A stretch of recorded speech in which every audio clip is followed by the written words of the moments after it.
Yan ang lalaki guys, hinihiwalay ko yan guys. Kumakain siya guys. Dahil pag hindi ko hinihiwalay yan doon sa apat. Dahil yung apat, dalawang lalaki, dalawang babae, nag-aaway-away to sila guys sa lalaki. So hinihiwalay ko na lang siya. For temporary, dito ko muna nilalagay sa dito sa lilim ng aming bahay guys. Dito sa baba. Yung hindi lang siya mainitan. Para ang natira doon, dalawang babae at saka isang lalaki.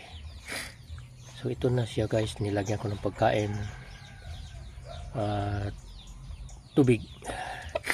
Yung tubig. Ganon din guys ang pinapakain ko guys. Commercial feeds at saka mga tira-tira sa kusina. Sa mga pagkain ito binibigay ko sa kanila.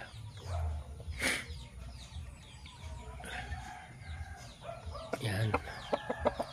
Medyo malaki na guys. Malaki na mga malapit ng dalawang kilo ata ito. 2 kilo. Parang 2 kilo. Magandang klase ito guys. Malaking manok. Malaking manok. Nila yun. May lahi itong guys. Yung decalb. Parang decalb chicken.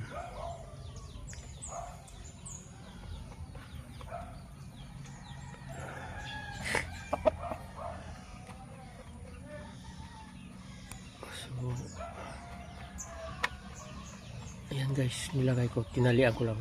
DIY din ng tali guys. Ginawa ko sa kanya. Binibigay ko sa kanya. Ginawan ko lang ng tali.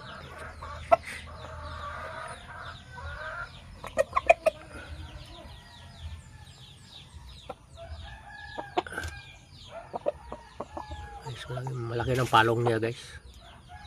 Malaki na talagang palong.